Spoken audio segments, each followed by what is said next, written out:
Draft Pod coming at you right now. 2 weeks in, lots of takes on the different quarterbacks in this class. Quinn Ewers, what a showing. Jaxson Dart, is he for real? Big rivalry games coming up for Dillon Gabriel and Shedeur Sanders, and a whole lot more. Pretenders or contenders with some of the biggest contenders in the P4, and a whole week 3 preview now.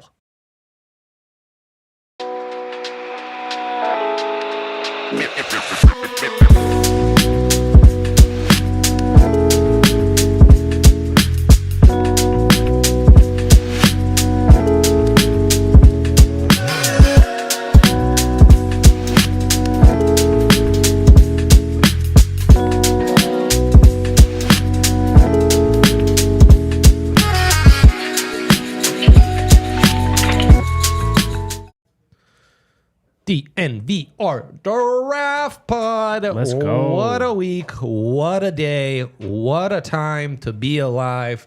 Not from the Toyota Lounge, but always with Toyotas in our hearts.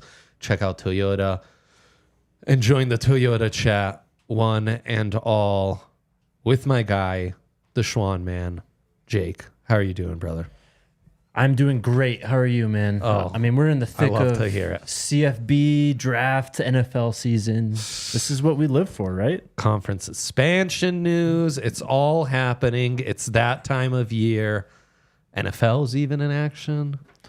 NFL's been fun, too. Our stupid work fantasy league is in full effect. Everything. We both just took L's. Going down. Yeah, no, I'm such a dynasty head. I'm terrible in redrafts. I've come to that conclusion, and I wish I would have thought of that earlier before committing to this stupid league. Anyways, we're not here for that. We are here to talk some football. Boy, intense week for you. Back to back rivalry weeks. It's intense.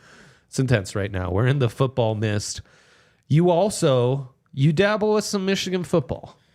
Oh, boy. And they were in the game of the week, and it wasn't them who stood out. It was Quinn Ewers and the Texas Longhorns. What a game.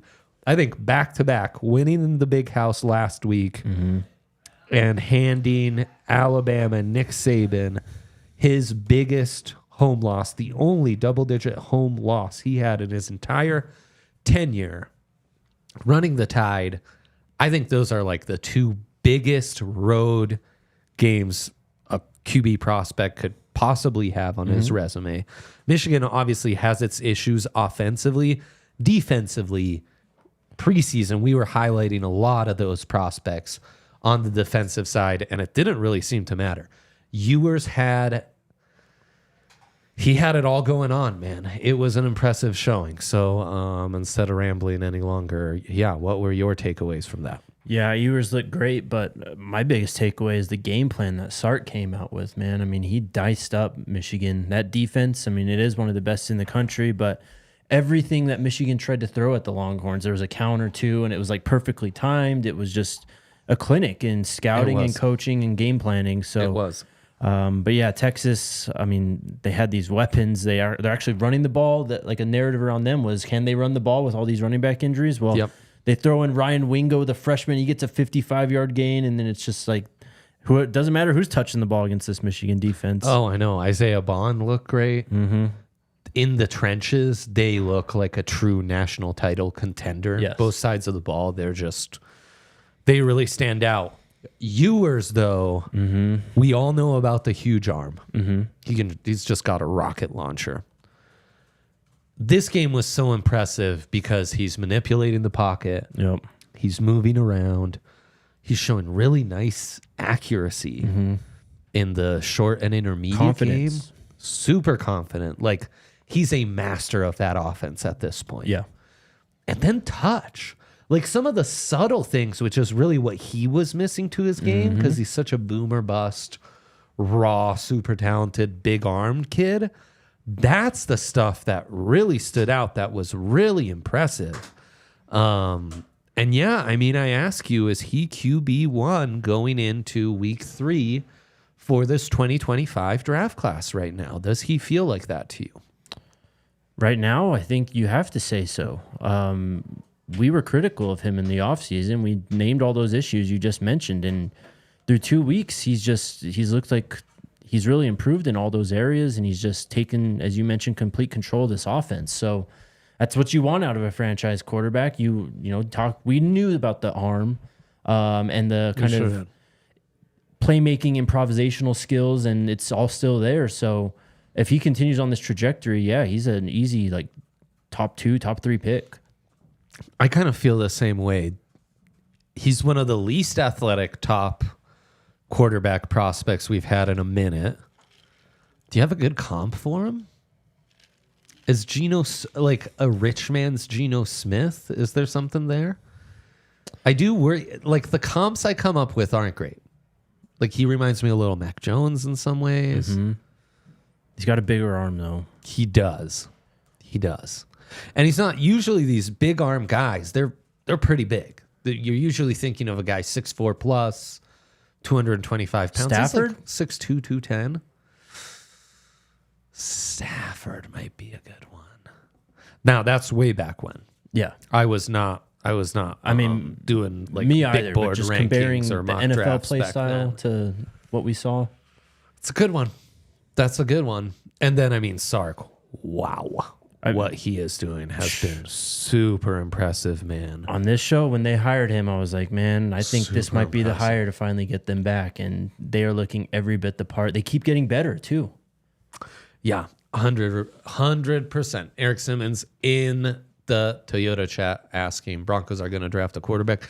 No, but this is the draft podcast, Eric, and we want to talk about this upcoming draft class since we feel there is some movement between the risers, fallers, and much more. And I think no one's been a bigger riser than Quinn Ewers, as we just illustrated. Another guy I've had here, another guy who's being coached by a Saban disciple, if we can say.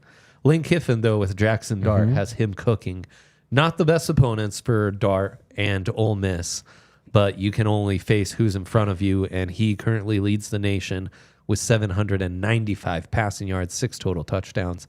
He's really looked in control, and he does have one of the bigger frames of these quarterbacks in this class. He is over 225 pounds. His progression has looked nice, though, from last year, seeming a little more in control and just letting it rip. I mean, his yards, his passing yards on average really stand out. It's not just the cumulative yardage, but in these games, he's making the most of just about every pass attempt. So yeah, I think he's been very impressive, while other guys that we'll get into have lost some ground a little bit.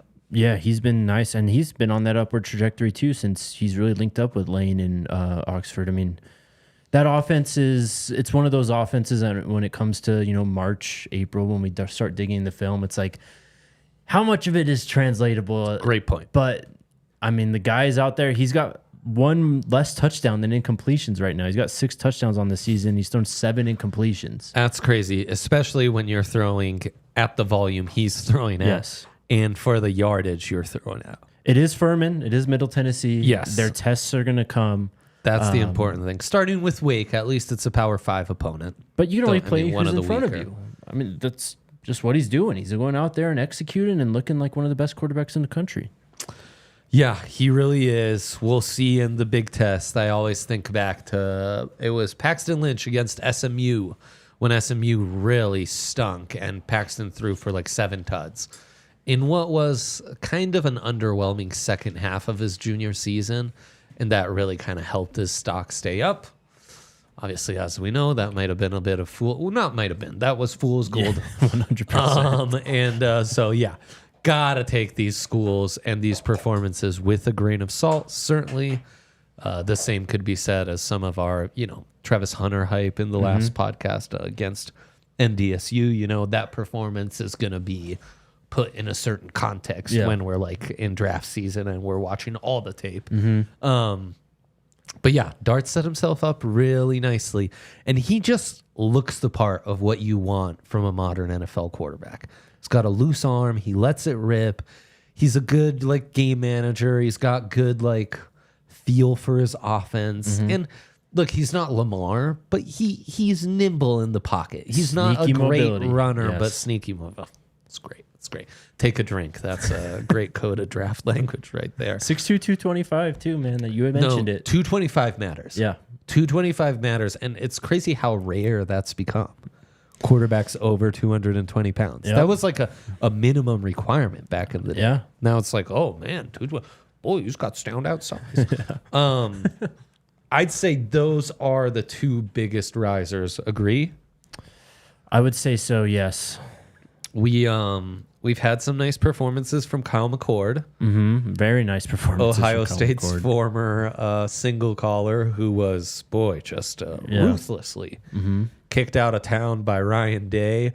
And he's had two extraordinary games, including a big-time win against Georgia Tech last week. Yep. Throwing for 381 yards, 4 tuds, only getting sacked once. Georgia Tech ranked 23rd at the time as well. You mentioned Cam Ward last week. Cam Ward has kept that up, obviously just 2 weeks into this thing, but he's been impressive as well.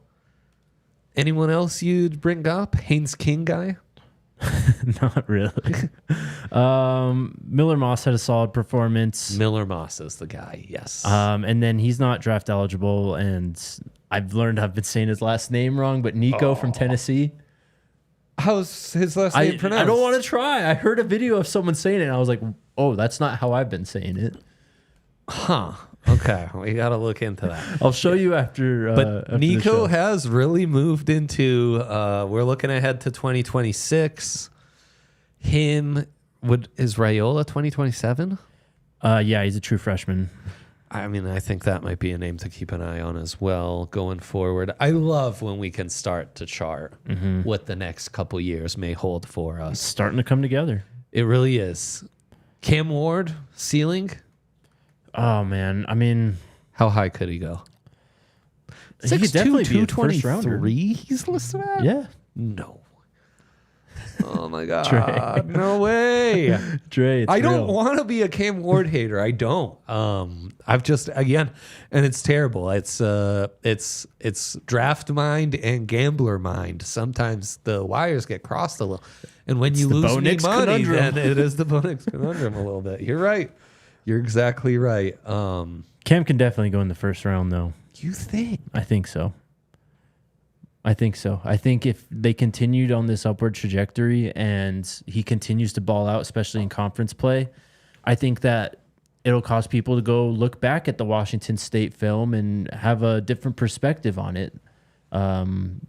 Just realize that, when you have this talent that he has now at Miami, you're going to look just better. And he did some great things at Washington State, but he did have to be the hero a lot of the time. Oh, yeah. No, you're spitting the Bo Nix. It's the Bo Nix path right in my face. And you're right. I think you are exactly right. Yeah, this is a good one to kind of wrap a bow on these risers in the QB class. Eric Simmons in the Toyota chat asking us a couple questions saying, one, you think it's highly unlikely that Ewers will return to Texas in 2025? I would agree, and I think that's kind of the deal we're operating under, and why Arch would have stayed one more year as a bench player. Yeah. Because another year, then it becomes too much. Also, Arch Manning. And we saw him last week. Yeah. I know. That's 2 weeks in a row. I think, and then Eric also chimes in, I think the Panthers might draft Quinn Ewers. What do you think, unless Bryce Young turns things around? Well, they don't strike me as the most patient of organizations. No. I would not wish that on Bryce Young. Panthers, obviously it's early, but would be the early favorite to have the first overall pick. They're terrible. They're awful. Yeah. And it's centered around Bryce. Yeah, I mean, everything is bad. That defense stinks. To allow Derek Carr to do that to you in 2024 is crazy. It's terrible. It's terrible. Yeah, that was nuts. That was nuts. I think they would draft.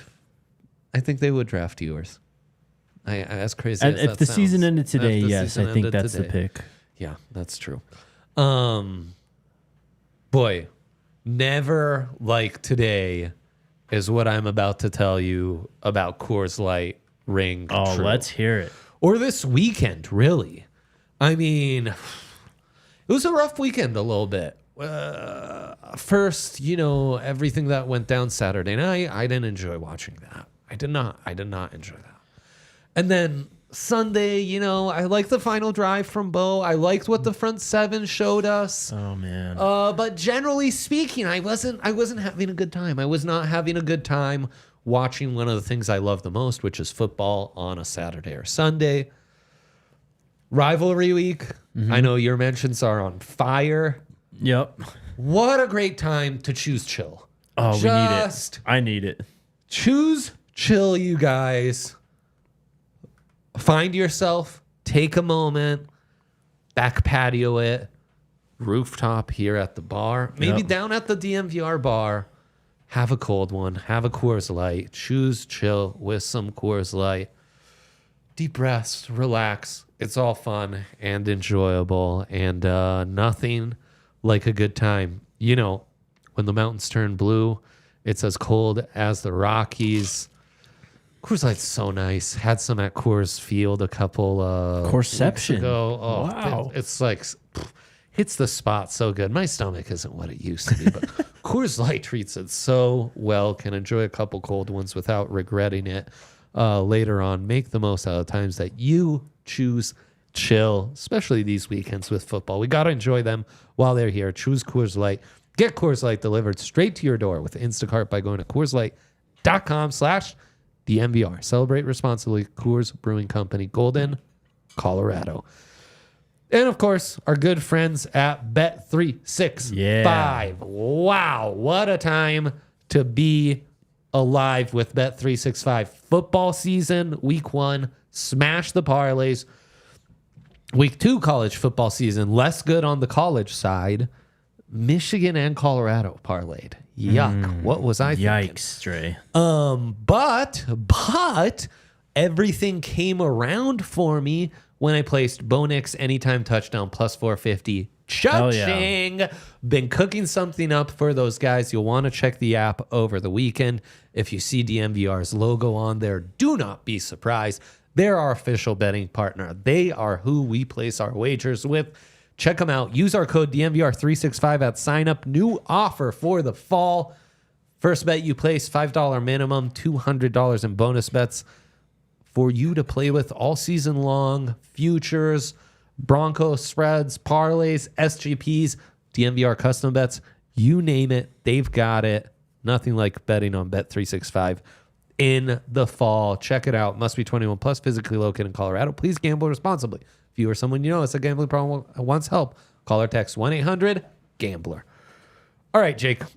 Positive. We're real positive guys. We started things off with our risers. Let's go. Faller time. And, it's not even faller time because, frankly, it's too early to declare that just yet. I classified them in our rundown as a need a big week.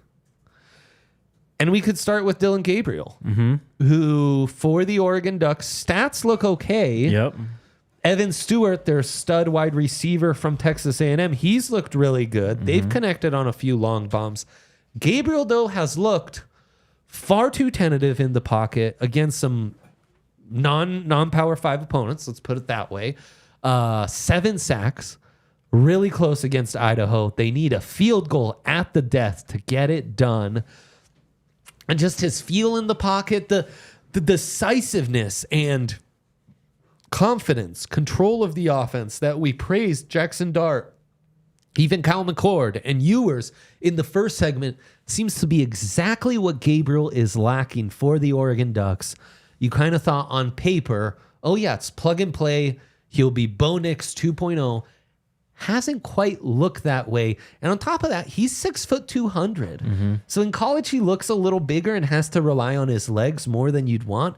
In the NFL, I just know it because I've seen this too many times. You're going to see him on a field. He's going to look tiny to you. Yep. And those runs are going to terrify you if he's your starting quarterback as an NFL fan. So Gabriel, it's not quite time to panic yet, but the early returns both for him and Oregon were on concern watch. He looks like a 6-year quarterback on his third team. He does. I mean, look, man, there's a reason he bounced around. He looked great at Oklahoma last year, 30 touchdowns. But the sacks numbers have always been there with him. Yeah. He's been sacked at least 17 times every year except 2021. And he kind of is like an air raid manager. Dare I say Luke Falk? Yes. Which throws a pretty ball. Luke Falk, man, the Pirate coached him. Yep. So we salute you, Pirate. Salute. Yeah. Yeah, it's been interesting. I don't know how you don't come away concerned with him for the future. I mean, with this schedule after what he showed. I mean, if you're barely getting it done against Idaho, Boise State, and they have a rivalry game this weekend too. They play Oregon State. Precisely. Actually, all the like Oregon universities are playing Oregon State this week. It's happening in Colorado. Utah's doing it. Yeah. It's around the country. This is like Washington. It's border war time. Yeah, Yep. basically. I don't know. Whatever. Who cares? It doesn't matter. I can't say. And if we're gonna talk about Dillon Gabriel taking too many sacks, that could lead us to Shedeur Sanders. Yeah, man. I think one of Shedeur's worst games at Colorado, probably worst games as a college quarterback. I mean, that was the theme of the start of the game. Was like it's his 39th start, some impressive like that, number. yeah. So I'm sorry I don't have that down. But yeah, I think that's the biggest thing. And then the pick six, I mean, that's a bit of an aberration, but it is a symptom of holding on to the ball too long. And I think that's a strength of Shedeur, is holding on as long as he can, Right. letting things develop, letting things open up, seeing things late that other quarterbacks don't see. But if, you're writing down a scouting report, that's probably the first bullet point on the weakness tab is going to be holds on to the ball too much, has taken too many sacks. There's concerns with how many hits he takes. And if he plays like this, how sustainable is that going to be? So we were just talking about Gabriel. He's played 6 years. He's at 99 sacks. Shedeur, this is in his fourth year, 116. Whoa, wowzers. Yeah. I did not realize that. Yeah. How many did he have at Jaxson State? Do you have that? 35 and 23. And then last year, so up there. FBS leading 52. Yeah. I mean, yeah, man. I mean, it's a no. And I just wonder when he's going to lean into the quick game or the play calling is going to lean into more of the quick game. it's a big question going into this week. How much of the offense can you change? How much will it change? How much better will Shedeur be in terms of, doing his thing at the line of scrimmage, making decisions, getting the ball out? It's a big week for him and this team. That was the worst throw I think I've ever seen him make, pretty clearly and easily. No doubt. The pick six. And it was just kind of compounded from there, really. I mean, the Buffs were under siege. They couldn't block anything, but there is some legitimate protection issues, scheme-wise, personnel-wise. They're going to mix up the line this week, but they got to help him out with the run game, too. The run game has been non-existent. I mean, that's under Pat Shurmur. That's the crazy thing to me. And honestly, I mean, I think it's a problem with a lot of these offenses is you just don't see. 15 years ago, we used to be so good. The Chip Kellys of the world, the Mike Leaches of the world, just keeping your offense on schedule, keeping things on time. I'm seeing that so much less. We're just, I don't know if it's analytics, but it feels more like baseball where you're just seeing so many more strikes and home runs and strikeouts and home runs. And it's just like, we're always swinging for the fences. It's like all the threes we take in basketball. Yeah. And there's less of that, like being able to operate and sustain momentum. I don't know where it starts from. I mean, we've talked about it a lot on this show too. This is like the 7-on-7 culture coming up through college football right now. Where Correct. That's what these kids spend all their offseason doing.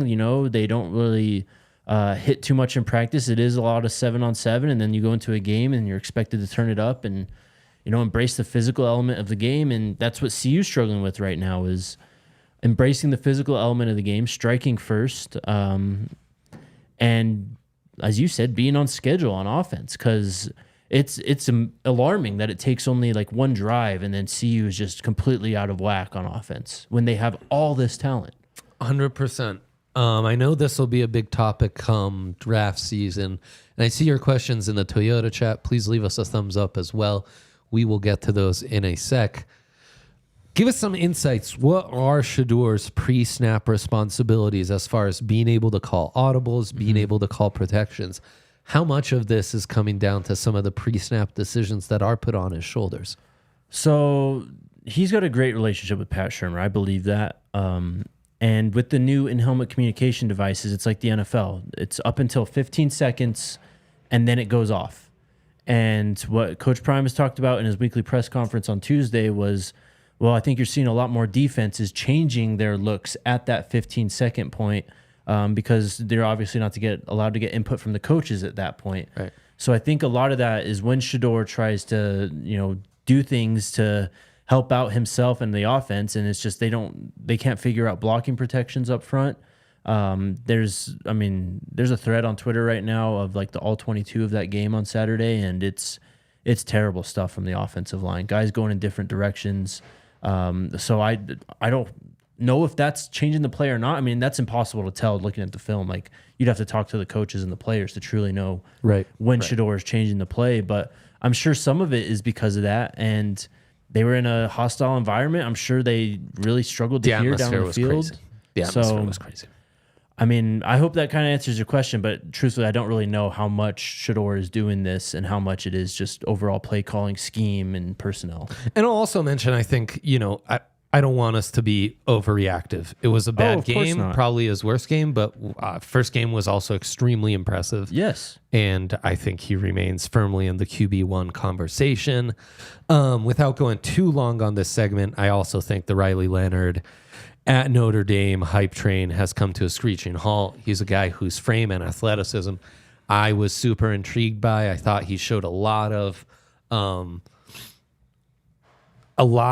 traits that I was really interested in and thought could make him a big-time quarterback prospect at Duke. And thus far, it is not showing up for the Irish. And also, I mean, I think it's not surprising a lot of our fallers, Will Howard, I think, is another guy. And they're not fallers. They're need to improve quickly. Yeah. Are players who have quarterbacks who've transferred to a new school or have a new play caller. Yep. Like Shedeur Sanders does. Yep.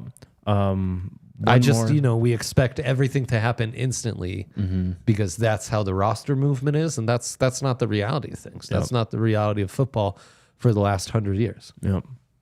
Noah Fafita's got to play better too, I think. A week after setting the school record for receiving yards by Tedero McMillan, T-Mac, he goes out and has 2 receptions for 11 yards. We talked about this with Arizona. He's great.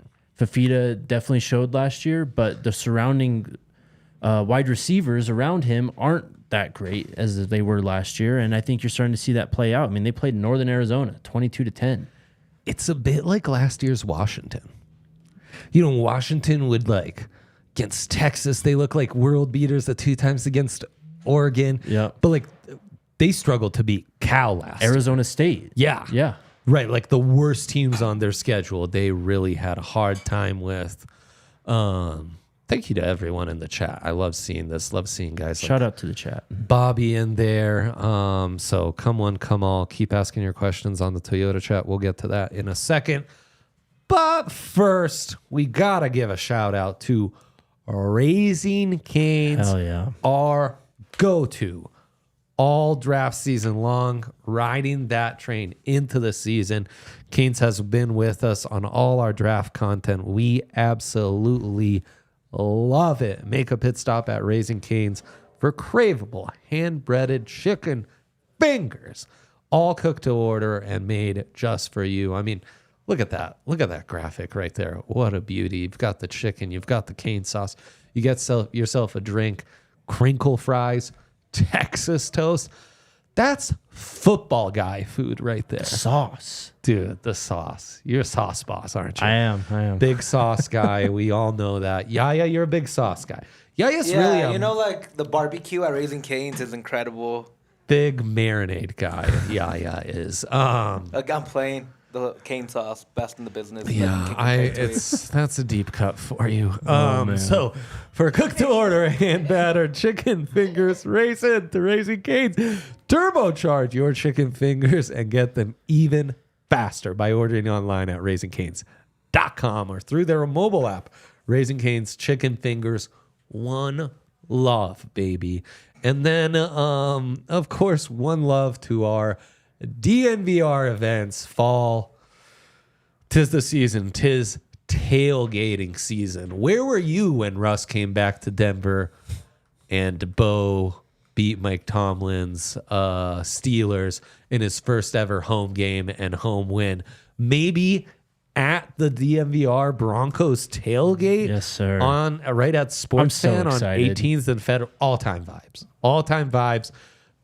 The bus. Yes, we've got a party bus. It leaves from the DNVR bar at 11. You got a little soda pop, if you know what I mean, for the ride there. Then you get there. Screens, food, good times, great vibes right there. The stadium's like a 2-minute walk, 5 minutes. It might be a slow walker like Yaya, It might take you more like 8 minutes. But Raising Cane's healthy, feeling heavy, man. That's right. Feeling heavy, but oh so good, oh so satisfied. Yaya, never forget that. Primo Hoagies will be catering this week. Yard games, the best view of any tailgate. And you can get a season pass now available. Bang. Just taken care of. And lucky for Jake, showdown in Fort Collins, but then a home game and Buffs home. tailgate. I'll be here to hang out on Sunday. I'm very excited for it. That'll be a great time. Hang with the Buffs crew. What an atmosphere. Again, great bevies, great food. Everything's taken care of. It's our community coming together in tailgate form. It is peak football season. I love it so much. Thank you to you all for making those kinds of things happen and possible. ddnvr.com/events is where you can check all that out, all our upcoming events, and join in on the fun. Okay. Contenders or pretenders? Okay. Ready? Yeah. Top contenders in the P4. Top contenders in the Georgia. You got to start with them. Yep. I don't know how you don't. Yep. You Definite contender. Oh, 100%. I Yeah. mean, they just look like a machine again. I know they played, was it Tennessee State or whatever, but Legends. the way they just take care of business, it's the standard in college football. It is. It's the new standard. Texas, you got to throw out Texas now, Yeah, too. no brainer. No brainer. Contender all the way. What about USC? Oh. Obviously, a really nice win week one. See, They shut out Utah State, which for the defense, it's like, 48-0, whatever. We like Miller Moss. For the defense, a shutout like that after the nice showing against LSU, I do think matters because that has been Lincoln Riley's team's greatest Achilles heel. That's fair. And here's what I'd say.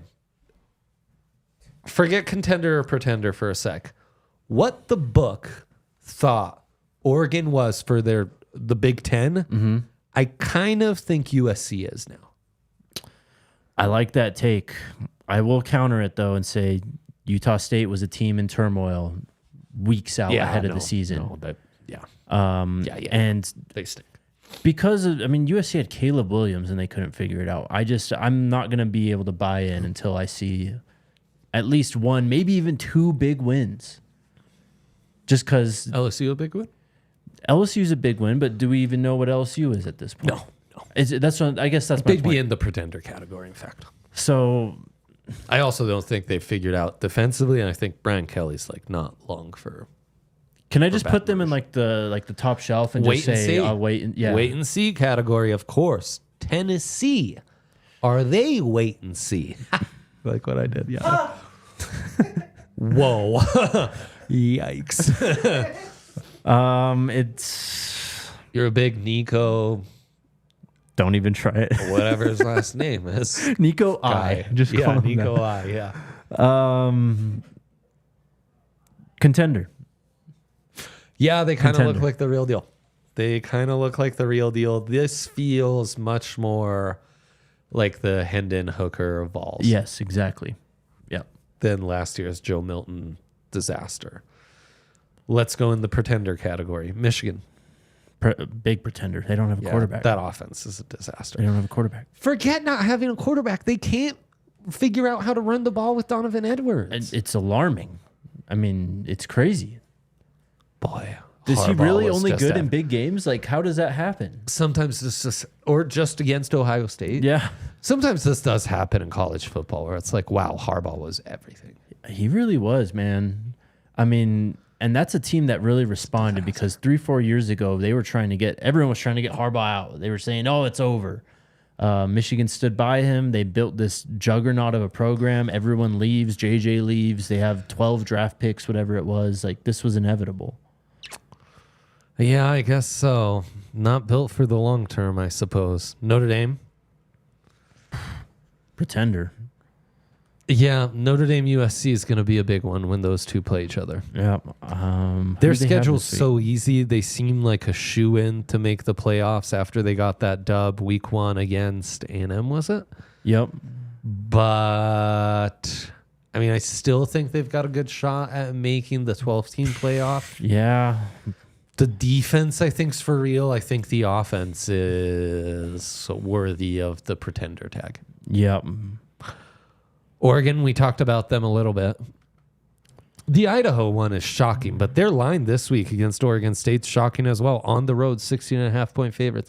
The book, who had them as the 4th shortest odds to win the national championship and the 2nd shortest odds to win the Big Ten, has not lost faith. I think many around the college football world, though, are starting to think, they might belong in the wait and see category. I think you have to after this week. This is a big game. This is a rivalry game. They're on the road. I think Gabriel has a lot to prove. I think overall the team has to just stand up and play better. So, yeah, wait and see. But I don't want to give up on them that quick because they have a ton of talent. Yes, I would agree. And I kind of believe in Freeman, but I don't know. I'm skeptical. I'm skeptical. And NIU is not just any loss. That's a bad loss. That's a horrendous loss. It's a really, really bad loss. Oklahoma. Pretender. Little side note, they barely beat Houston. At home. Yeah. The offense just fallen off a cliff since Venables took over. The entire narrative on Clemson falling off, pretender, contender. Wait and see, maybe. The ACC does seem wide open. They have to be the pick maybe now. Miami's coming up too. Everyone wants to talk about the Clemson fall off has happened because Dabo can't adjust to how recruiting is done now, the transfer portal, et cetera, et cetera. I've said for years on this show, I think the fall off started even before then. Dabo and Clemson had this weird 8-year window where he was able to retain his OC and DC. Yep. The fact that Venables stayed, Bama never was able to retain a DC for more than 3 years, They'd always leave and get head coaching jobs. Bless you. Thank you. I was going to get there. I was mid-sentence. And the same went for the OC who left for Wake, right? He was there for a long time. They both left around the same time with Trevor Lawrence window, and everything's fallen off since. Anyone else you would add in there? Kansas as a Big 12 contender has their window shut after last week's loss to Illinois. I mean, Illinois is not a bad team. No, they're not. I'll be more patient on that one. Big 12 also feels wide open. Also, sneaky, Utah might be a pretender. Cam Rising's continued not playing is total pretender status. And this report was last night. I don't know. 6 to 8 if weeks it's been he's out? verified, yeah. But Oof. apparently the laceration on his hand is infected or something. So What's going on? I don't know. That's what the streets are saying today. So What a disaster. But if the streets say, who are we to argue with the streets? Penn State 7-point win at home to Bowling Green. Where are you at? But a true road win to West Virginia, too. Yeah. I think they're in the wait and see category. Okay. Honestly, I think they're kind of pretenders like they always are. I think so as well. Like I've seen this movie before. I don't think we ever fully bought in the offseason either. So No. Let's hit some questions in the Toyota chat. Come one, come all, join us and ask some questions. We've got Bobby G asking, Jerry Jones saw Shedeur's boneheaded audible at the end of the NDSU performance at Nebraska and said, I've seen enough. Let's pay Dak. I did have a thought about them paying Dak that maybe they're out of the Shedeur sweepstakes. I mean, look, man, that team is going to be really good. They're going to contend for the NFC East. They're going to make the playoffs. Yeah. They're probably going to be picking in the 20s. They would have to legitimately like sell the farm to get up, as it stands right now, in a top 5 range for Shedeur. They'd have to Herschel Walker it Yes. for sure. Yes. Man, would the Panthers go the other way? After trading up for Bryce, they would be interested in a package to get out of that. That'd be legendary. Where would Dak go? He's staying, man. Yeah, he is.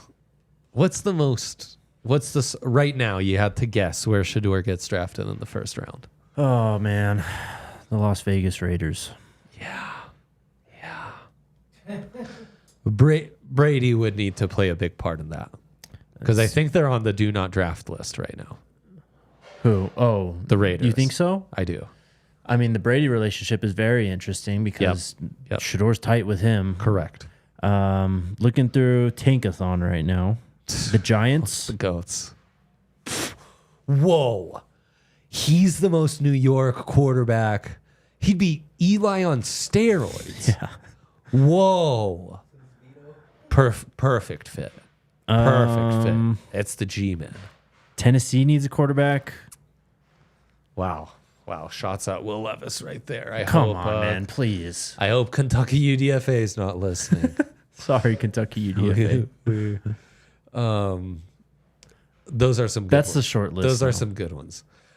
Eric Simmons asking, I think Bryce Young is turning into Jamarcus Russell. What do you think? Well, I think it's more of a David Carr situation. Yeah, Eric. I don't. Jamarcus, a big part of it was just off field, and dysfunctional situation with the Raiders. And just like physical tool wise, they could not be more opposite. Right. One is a little person and the other was a giant. Yep. Derek Carr's a good one. Or David Carr, sorry, is a good one. Thank you. Yeah, it is a good one. Recent wise, though, this has to be It's as bad a first overall the pick biggest we've bust seen in a long time. 10 years at this point. Who are we overlooking, chat? Who are we overlooking? It's really and the fact that they traded up now is, the worst. I mean, he's not even looking like how Mariota looked his first few years. You know what I mean? Yeah. Right. Jameis maybe is another guy on that list, but gosh, not to Jameis this was degree. not at all this bad. Entering Ryan Leaf territory. Ryan Leaf, yeah, that's second overall. Caleb Bryce. Tavon Walker was not a great pick. That was a weak draft, but Tavon Walker was not a great first overall pick. Baker salvaged them. No, he could have a Baker like Renaissance. And that's the other thing about it is I don't think it's fair to judge Bryce just based on who the Panthers have been. How because could it's been it a be? dumpster fire. But no, I look at the first overall pick of the last 10 years, Eric Fisher. But Fisher, he at least was a serviceable starter at a premium position. I Andrew feel like Luck he made a Pro Bowl too. Sam Bradford. That guy was rookie of the year before it all fell apart. Stafford, Jake Long. It's, Jamarcus Russell, 07. Eric, I think, is probably right in terms of the biggest quarterback bust. It's at one the overall. worst first overall pick of this millennia. Especially with side CJ of Stroud. Jamarcus Russell. Trading up to get him and passing on CJ Stroud. Yeah. It's an all-time disaster. Gabe saying you're the best ad reader on You are. DNVR, hands down. That means so much to me, Gabe. I love that your talents I really are being appreciate recognized. it. I really appreciate it. Okay, and we'll get to some more at the end of the show. We got some picks to do. Let's do it. Starts with a little Friday Night Lights. Arizona at Kansas State. Wildcats 7-point favorites? What? What? Odds brought to you by Bet365. Of course. As Use code always. DNVR. 365 As always. DNVR 365. Use that code. Get $200 in bonus bets when you check out the offer. Just do it, please. I am taking the Wildcats from Kansas, K-State. I don't get it. The line? I don't get it. If I was to blindly set this line, it would be probably -7 Arizona. Really? Talent-wise, After Arizona just struggled against Northern Arizona and then allowed like 39 in New Mexico? it's a classic look-ahead game, Jake. They've been looking ahead for the last 2 weeks then. Yeah, they have. They have. I don't think Arizona is as good as they were last year. I really don't. I don't think K-State, I mean, they're kind of on the verge too. K-State feels grossly overrated, though. What has K-State done to get all this love? I mean, didn't they beat Tulane on the road though? Like that's a... Barely, though. I mean, this is a tough one to pick, honestly. It is. And the book, here's what the book is telling you. The book is saying, hey, you know Fafita and T-Mac? I dare you to bet on Arizona. Take Arizona +7. I dare you. So fine, I'll take Kansas State Yeah, I'm taking -7, K-State. but I hate it. I hate it. Sometimes you I just got just to don't do want what to you be a hate. simp, right? I want Yeah. to be a sharp guy. The book knows. The book knows. That's fine. Okay, we'll go to the Saturday slate. Bama at Wisconsin at Camp Randall. True road game. Bama -16. I think they break their I doors. think I'm taking the Tide. Yep. Yeah. Milroe and those guys, they're going to destroy them. Yep. What's the snake that asphyxiates you and strangles you? Boa constrictor. Boa constrictor analogy. We haven't brought that up in a minute. Yeah. That's what Georgia, Harbaugh's Michigan, these teams, they're not like, oh, they'll blow you out because of their explosive offense. But slowly but surely, they take a 7-point lead, and then that becomes 10-point lead. And then next thing you know, the defense is starting to pin their ears back, and you can't run the ball anymore because the game situation's just... And next thing you know, it's a 30-point blowout. Yep. Boa constrictor analogy. That's Ranked that's matchup. A classic throwback. What One do of we the got? classics, BC versus Mizzou. BC gets this ranking because they destroyed Florida State week 1. Yeah, they did. Run That first quarterback's kinda quarterback. sick. Yep. Run first QB. And Mizzou so far their defense has yet to allow a point. Yep. They haven't played anyone, but they've shut out 2 opponents in the road. The defense, once again, seems really good. They're one of the many highly ranked SEC teams in the top 15 right now. It's at Mizzou. Tigers favored by 16. Go Tigers. Oh, man. Kind of want to go BC. That's what I'm thinking. Like, initial Big thought is spread, like, I got to take Mizzou, but We've kind of been The quarterback. ACC haters, and the ACC might just be like fun and frisky this year. yeah, definitely. Like it's a bit of the land It's all of the up in the air. misfit toys. Yeah. Yeah. They're the Colorado Rapids of Power 5 conferences. Is that a good reference, John? Yeah, I guess that. It kind of is. Thanks, Was even buddy. better in 22. Right. I'm 2 going years to too take late on BC. that analogy. Castellanos, the quarterback, is fun, and I want to be on the fun side. You saying that just made me feel like Mizzou's probably the play. Like BC's the vibes play, the Mizzou's probably the win money play. Look, I was on Mizzou all throughout the offseason. You're an early Mizzou adopter. Yes. Yeah, it's true. Ugh. Yeah, Mizzou's the ugly side. You don't want to spend your Saturday rooting for Mizzou to cover 16. And yet it's probably the right This side. is the exact type of quarterback that Give gives me teams like BC. this problems, though. true. He's just running. That's why they beat Florida State. He's just running around out there. They're ramming it down their throat with the running backs too, but he is just, the playmaking of the quarterback was the game changer in that for them against Florida State. That's a great point. That is a great point. A ball knower's point. And Thank on you. that, Thank you. I take it. Oregon minus 16.5 on the road in Corvallis against the Beavers of Oregon State. 16.5 point favorite. The Ducks are. They wouldn't have covered that against Idaho or Boise. Do they against this rivalry renewed now that the teams aren't in the same conference anymore? I think I take the Ducks here. I think the talent gap's just too big for me.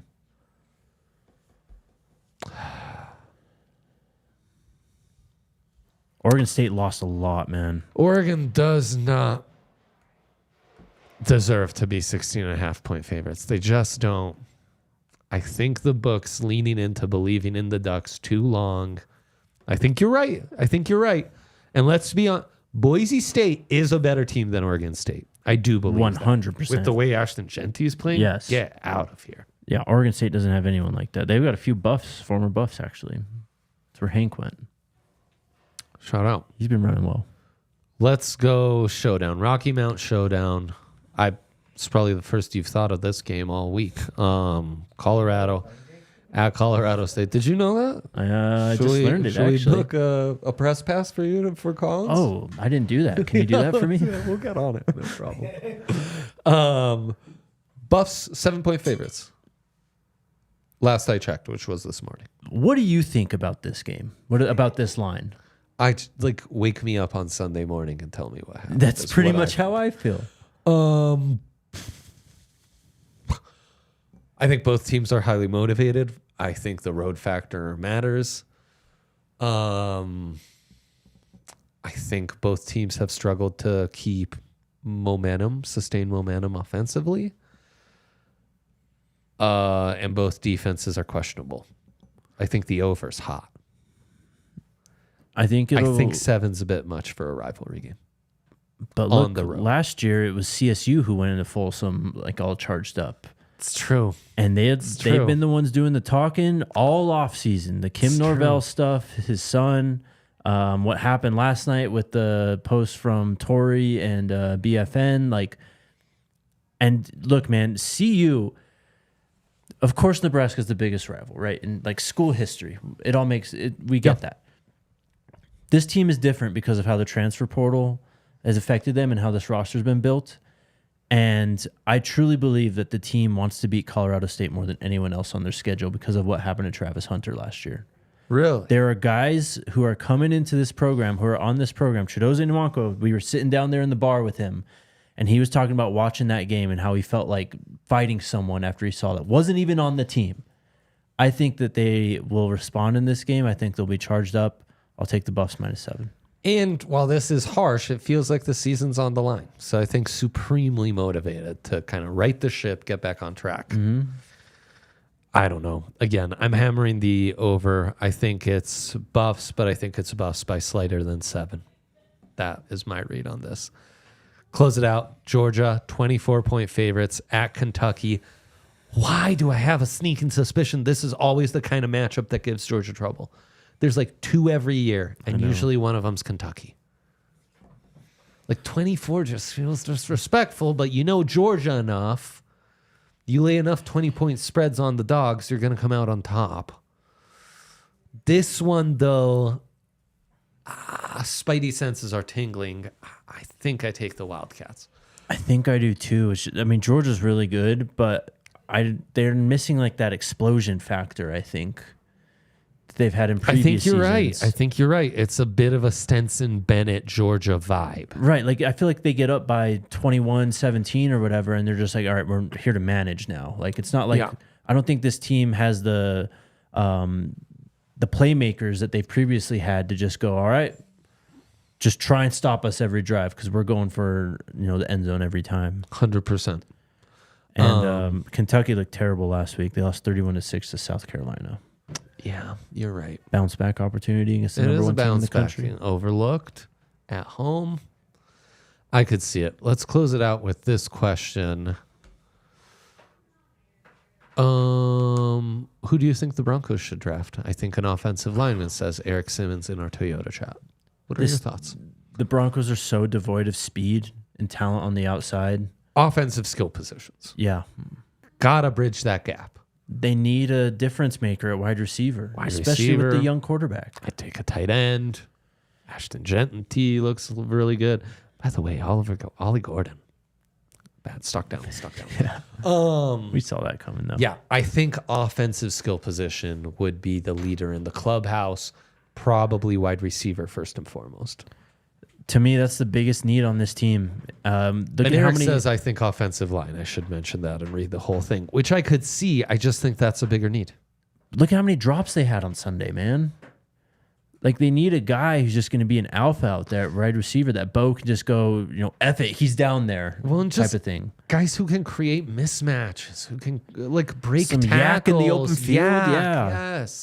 Yes, or even the speed to where before the game even starts in the opponent's preparation before the week, they're like, oh, we got a game plan for T-Mac, Travis Hunter, whatever. Right. Because their speed, their size is a difference and changes the dynamic of the field and how you defend the Broncos. Right now, you don't have that, and it's a problem. So there you go. Thank you all for your questions. Didn't get to all of them. We'll catch you next week, though, Thursday. Always here, and we'll get to more of those. Leave us a thumbs up on the way out. Later. Jakester, thanks for finding the time to do this. Always. Best of luck with all your bets.